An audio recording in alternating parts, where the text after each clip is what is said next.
로마서 9장, 10장, 11장은 유대인의 구원의 문제를 다루고 있습니다.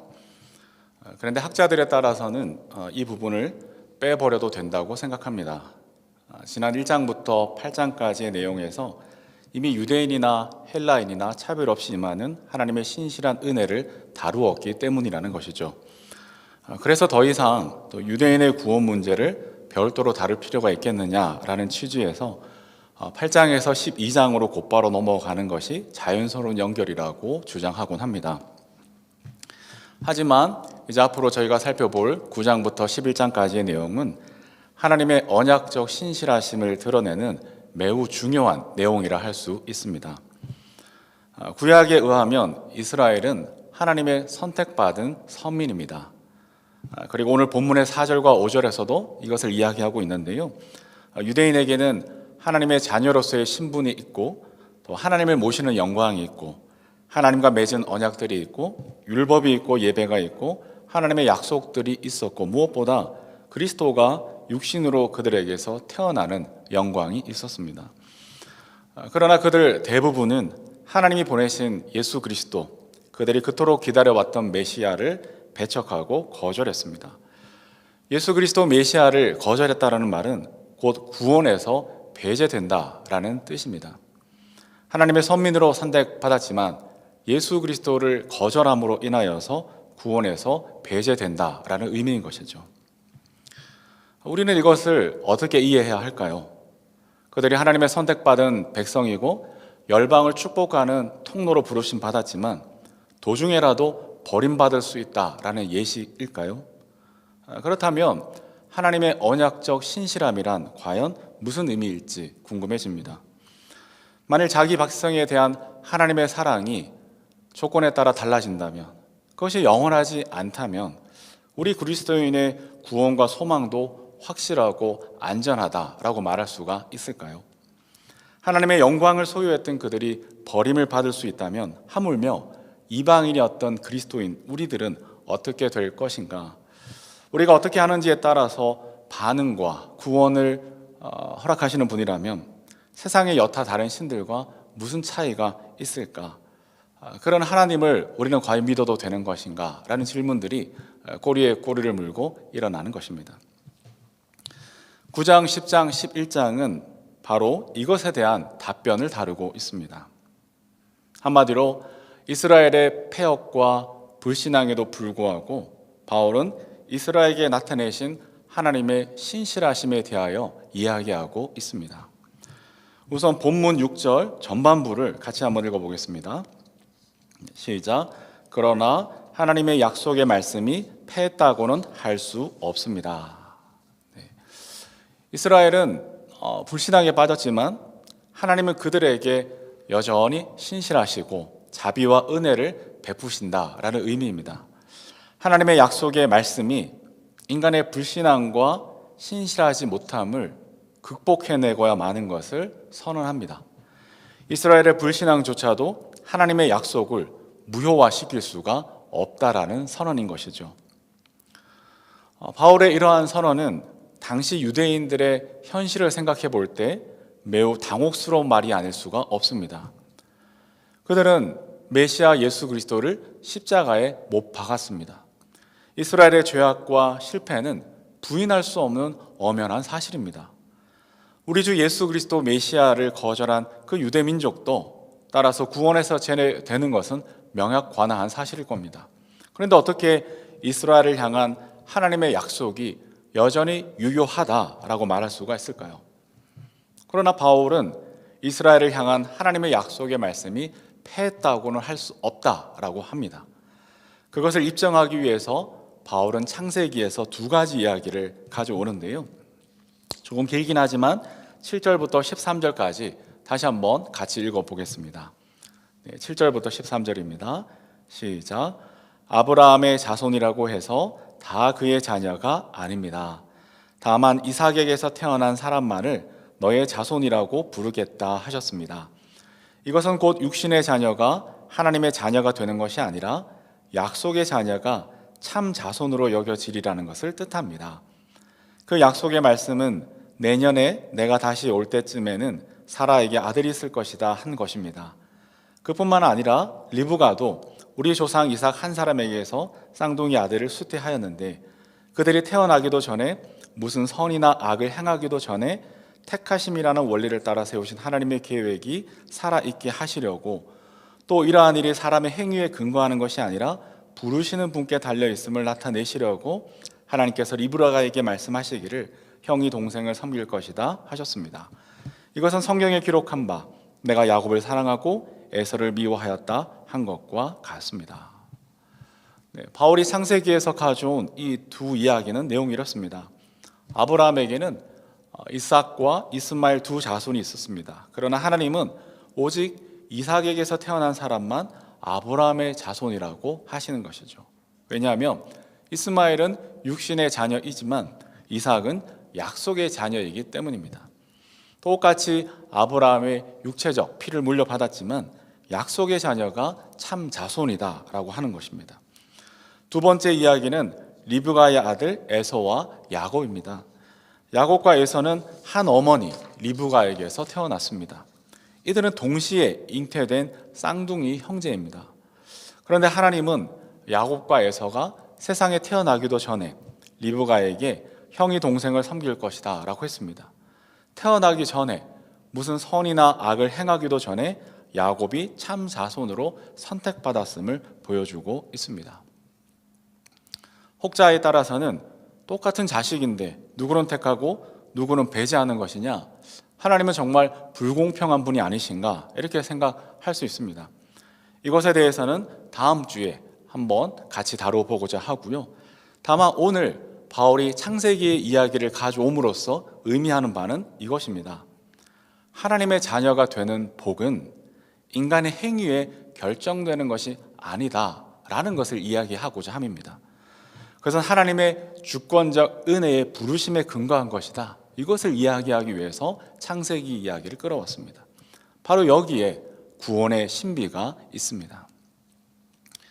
찬송가 310장에 보면 하나님의 은혜로 이 쓸데없는 자 왜 구속하여 주는지 난 알 수 없도다. 난 알 수 없도다. 이것이 굉장한 고백이라고 저는 생각합니다. 난 알 수 없도다. 여러분은 알고 계십니까? 어째서 하나님의 자녀가 되었는지, 어째서 우리가 하나님을 아빠, 아버지라 부르는 이 영광을 가지게 되었는지, 그래서 며느리도 모르고 아들도 모르고 아무도 모릅니다. 오직 하나님만 알고 계십니다. 자격과 조건이 있어서가 아니라는 것이죠. 오직 하나님 자신이 이유와 원인이 되셔서 우리가 부르심을 받았고 우리가 택하심을 얻게 되었습니다. 이것은 유대인들도 마찬가지입니다. 유대인이 유대인 된 것은 결코 자격이 있거나 조건이 있거나 행위나 공로가 있어서가 아니라는 것이죠. 그래서 거꾸로 비록 예수 그리스도를 거절하고 하나님께 신실하지 못한 죄악이 있었지만 그것이 결코 버림받음의 이유가 될 수도 없다라는 겁니다. 하나님의 주권적 선택은 나의 어떠함에 달려있는 것이 아니기 때문입니다. 우리가 어떻게 하는지 보고 그에 따라 구원을 결정하시는 분이라면 그분은 세상의 여타신들과 다를 바가 없을 겁니다. 절대로 신실하신 분이시다라고 우리가 고백할 수는 없겠죠. 그래서 바울은 로마서 11장 26절에 보면 결국에는 온 이스라엘이 구원을 얻게 될 것이다. 이것을 확신하고 있습니다. 그 확신은 이스라엘의 어떠함 때문이 아니고 그 확신은 하나님의 신실하심에 근거한 바울의 확신인 것이죠. 여러분은 어떠십니까?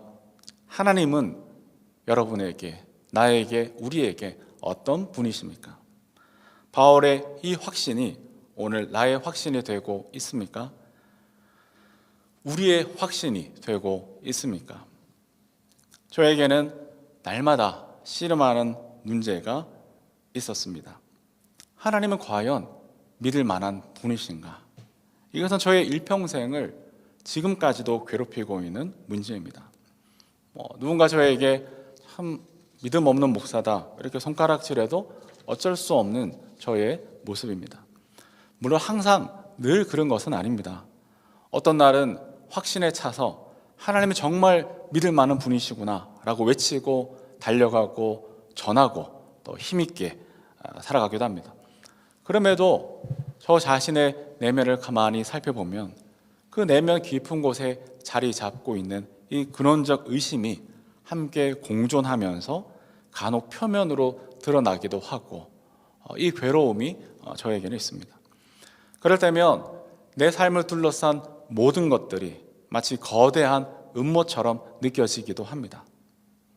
하나님께 나는 어떤 존재일까? 하나님께 불순종했던 모든 날들이 결국 나를 망하게 할 거야. 결국 하나님이 나를 태어나게 하신 건 나를 죽이려고 하실 거야. 물론 사람은 태어나서 죽게 마련이지만 그것은 좀 더 나를 벗어난 범위에 대해서도 마찬가지입니다. 하나님의 은혜를 잃어버린 이 대한민국도 호시탐탐 기회를 엿보는 강대국들에게 넘기실지도 몰라. 한국교회도 결국 무너뜨리시고 말겠지라는 의심이 끊임없이 공존하며 혼란스럽기도 합니다. 그래서 믿음과 의심 사이에서 갈짓자를 반복하는 저의 모습이 때로 한심하기도 하고 또 무기력해지는 것을 느끼곤 하는 것이죠. 그러나 오늘 본문 말씀에 보니 하나님은 신실하신 분이시다. 하나님은 믿을 만한 분이시다. 성경은 다시 한번 증언합니다. 신실하지 못한 이 이스라엘의 죄악에도 불구하고 하나님은 이스라엘에게 신실하시다. 믿을 만한 분이시다 라고 하는 것이죠.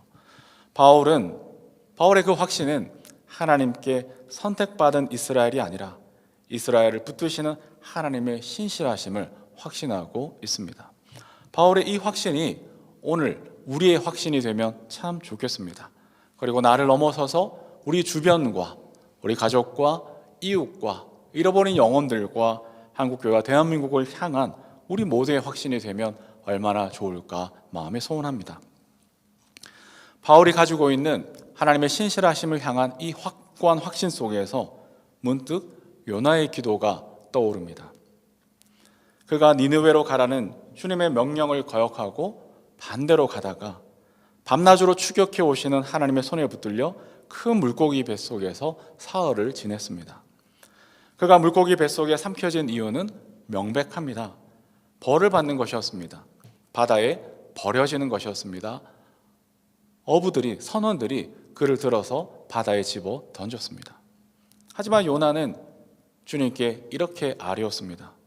내가 주님께 아뢰기를 주님의 눈앞에서 쫓겨났어도 내가 반드시 주님 계신 성전을 바라보겠습니다. 비록 다시스로 도망가다가 선원들에 의해 바다로 던져지고 물고기 뱃속에 사로잡혔지만 그곳에서 주님 계신 성전을 바라본다라고 요나는 기도합니다.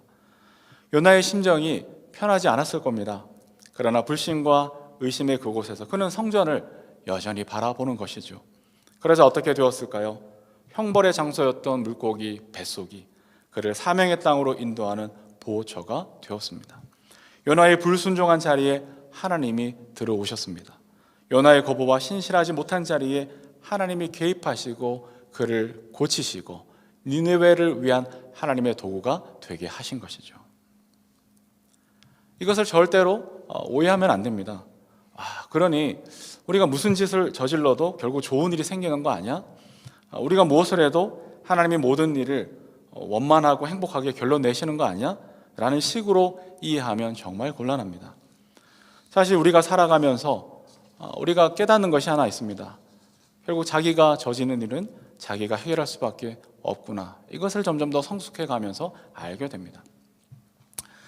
혹시 송강호 주연의 우아한 세계라는 영화를 보신 적이 있나요? TV를 보다 가끔 어느 날 또 이렇게 저렇게 돌리다가 우연히 보게 된 영화인데요. 그 송강호 주연의 그 영화에서 송강호는 조직폭력배 중간 보스로 나옵니다. 이 영화에서 저는 조직폭력배도 나름 가족을 부양하면서 먹고 살기 위해서 되게 쓰는구나 라는 것을 알게 되었습니다. 조직폭력배 자체를 미워하는 것이 절대 아니고요. 모든 사람은 어쨌든 이렇게 살아가기 위해서 애쓰고 있구나. 이것을 이제 생각하기도 했는데요. 어느 날에는 이 주인공의 아내가 한국에서도 교육하기 너무 힘들다 해서 딸을 데리고 캐나다로 가버립니다. 이제 기러기 아빠가 된 것이죠. 거기서 사는 모습을 이제 그 아내가 비디오에 담아 보내오는데요. 주인공은 그 아내와 딸이 캐나다에서 즐겁게 웃고 노는 영상을 이렇게 봅니다. 그러다가 자기 라면을 확 엎어버립니다. 발로 차버립니다. 그러니까 행복한 아내와 딸의 모습이 너무 이렇게 보기에 좋다가 갑자기 문득 성질이 나는 거죠. 나만 고생하는 것 같아서 이제 그런 성질이 나가지고 그 밥상을, 라면 끓이던 밥상을 걷어차버립니다. 근데 거기서 장면이 끝나지 않습니다. 그러니까 흩어진 라면을 이제 치워야 하잖아요. 그러니까 자기가 걷어찬 밥상을 누가 치워줄 사람이 없는 거예요. 그래서 그 걷어찬 밥상을 치워야 하는 그 송강호의 표정이 아주 압권입니다. 자기가 찬 밥상인데 누가 치우겠느냐라는 것이죠. 근데 저는 이 장면에서 바울이 확신하고 있는 하나님의 신실하심을 대비해 보았습니다. 우리가 찬 밥상, 우리더러 치우라 하지 않으시고 직접 오셔서 이 일을 해 주시는 것이죠. 이것이 하나님의 신실하심이 아닐까. 우리의 삶에 성육신 하시고 십자가에서 죽기까지 우리가 차라리 버린 밥상을 다 치우고 줍고 꿰매고 씻기시고 우리와 씨름하시는 하나님. 이 모든 상황에서도 결국 하나님의 선하신 뜻을 이루어내고야 마는 것이죠. 우리를 구원의 길로 인도해 가시는 것이죠. 끝까지 추격해 오시고 물고기 뱃속에 집어넣었다가 마침내 소원의 항구로 이끌어 가시는 하나님입니다. 우리를 향하신 하나님의 신실하심이란 바로 이런 겁니다. 무슨 짓을 해도 된다더라가 아니고 이것을 위해 자기 아들을 기꺼이 내어주신 하나님, 우리 삶의 자리에까지 끝까지 찾아와 주시는 하나님, 그 하나님의 신실하심을 오늘 본문은 말하고 있는 겁니다. 그래서일까요? 이스라엘의 구원을 갈망하는 이 바울의 마음에는 동족을 향한 애통함이 있습니다. 2절과 3절을 같이 한번 읽어보겠습니다. 2절 3절입니다. 시작. 나에게는 큰 슬픔이 있고 내 마음에는 끊임없는 고통이 있습니다. 나는 육신으로 내 동족인 내 괴를 위하는 일이면 내가 저주를 받아서 그리스도에게서 끊어질지라도 달게 받겠습니다. 이 바울의 진술에서 마치 모세의 기도가 생각나는 듯합니다. 이스라엘을 위해서라면 자기 이름을 생명책에서 지워달라고 기도했던 그 모세의 애통함이 느껴집니다. 또한 예루살렘을 위해서 애통해 하시며 기도하셨던 주님의 모습도 떠오르는 것 같습니다. 이스라엘을 향한 이 바울의 애통함은 과연 무엇 때문이었을까요? 4절에 보니까 4절과 5절에 보니까 이스라엘은 실로 엄청난 민족이었습니다. 4절과 5절을 같이 읽어보겠습니다. 시작. 내 동족은 이스라엘 백성입니다. 그들에게는 하나님의 자녀로서의 신분이 있고 하나님을 모시는 영광이 있고 하나님과 맺은 언약들이 있고 율법이 있고 예배가 있고 하나님의 약속들이 있습니다. 족장들은 그들의 조상이요 그리스도도 육신으로는 그들에게서 태어나셨습니다. 그는 만물 위에 계시며 영원토록 찬송을 받으실 하나님이십니다. 아멘. 이스라엘이 어떤 민족인지 설명하고 있습니다. 하나님의 영광이 머무른 민족이라고, 그리스도가 육신으로 태어나신 민족이라고 합니다. 이런 민족이 뭐가 아쉬워서 바울은 애통해하고 있느냐는 것이죠. 그것은 하나님의 영광을 가졌음에도 하나님이 보내신 예수 그리스도를 거절한 것에 대한 애통함입니다. 자신들의 낡은 세계에 사로잡혀서 우리 주 예수 그리스도가 열어놓으신 새로운 세계, 하나님 나라의 그 풍성함을 맛보지 못하고 있기 때문입니다. 낡은 정신에 빠져서 메시아를 십자가에 못 박은 것도 모자라 여전히 마음을 완악하게 하고 십자가의 원수로 서 있는 것에 바울의 마음이 애통한 것이죠. 사실 따지고 보면 바울도 원래 그런 처지에 있었습니다. 그런 온 세계를 향한 하나님의 구원이 바로 이스라엘을 통해서만 이루어질 것이라고 믿었습니다. 그래서 자신의 율법에 열심을 내면 낼수록 종말이 앞당겨질 것이라는 확신 가운데 있었습니다. 교회와 성도를 모질게 핍박했던 것도 그 확신에 근거한 바였습니다. 그러다가 부활하신 주님을 만났습니다. 마지막 날에 일어날 그 부활의 사건이 예수 그리스도에게서 나타나신 것을 보았습니다. 이로써 하나님의 구원이 더 이상 이스라엘이 아니라 예수 그리스도를 통하여서 성취된 것을 알게 된 것이죠. 하나님의 나라가 예수 그리스도 안에서 시작되었고 완성되어질 것을 알게 되었습니다. 어쩌면 그래서 더더욱 바울의 마음이 안타깝고 슬프고 고통스러운 건지도 모릅니다. 이스라엘을 향한 하나님의 구원을 이토록 자신의 삶의 여정 속에서 확신했기 때문에, 그래서 더더욱 십자가의 원수가 되어버린 이 이스라엘의 처지가 가슴 저미게 다가오는 것이죠. 그 자신도 그랬으니 말입니다. 그래서 자신이 저주를 받아서 그리스도에게서 끊어질지라도 이스라엘을 위하여 애통하고 있습니다. 이 바울의 애통함이 오늘 우리 마음에도 공명이 되어지면 참 좋겠습니다. 우리의 마음에도 우리 자신과 이 땅을 향한 안타까움이 있어야 할 줄로 압니다.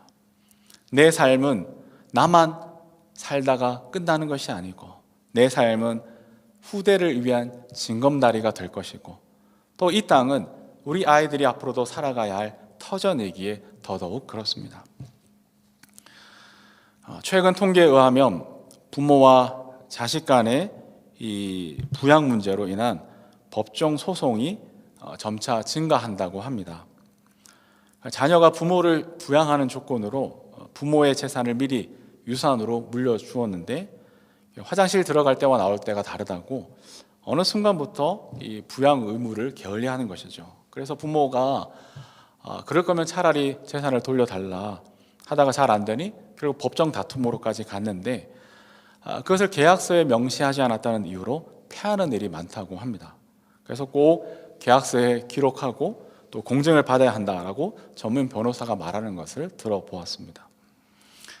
저도 핸드폰 사기를 당하고 나서는 꼭 이렇게 문서로 남겨두는 것을 원칙으로 하려고 하는데요. 한편으로 안전을 위해서 필요한 일이기도 하지만 한편으로는 마음이 왠지 씁쓸하기도 합니다. 그래서 점점 더 불신 사회가 되어가고 있다는 방증이지 않겠습니까? 법이 제대로 작동하지 않는 사회도 굉장히 위험한 사회이지만, 반대로 모든 것을 오로지 법으로만 해결하려고 하고 해결되어질 수 있는 사회는, 그 사회는 무법천지 못지않게 매우 고단하고 위험한 사회라고 생각합니다. 어쩌다가 점점 더 이렇게 되어가는 것일까? 여러 이유가 있겠지만 아마도 이 세상의 속도를, 변화하는 속도를 따라가기에 너무 버거워서 우리 각자가 만들어낸 나름의 자구책인지도 모르겠습니다. 기차로 양평에서 서울까지 출퇴근하는 분에게 이런 이야기를 들었습니다. 기차를 타보면 어르신들은 죄다 입석으로 서 있고 젊은이들은 상대적으로 다 자리에 앉아 있다. 그러니까 왜 그런가 했더니 요즘은 그 기차표를 스마트폰으로 거의 다 인터넷 예매하는 경우가 많습니다. 그러니까 상대적으로 스마트폰 사용이 익숙하지 않은 어르신들은 직접 역 창구에 가서 그 표를 끊는 경우가 많은데, 그러다 보니까 이 좌석이 이미 인터넷 예매로 다 끝나버리고 입석만 남은 때가 많다라는 것이죠. 그래서 입석으로 가는 거리가 대부분 어르신들인 까닭이 바로 이것입니다.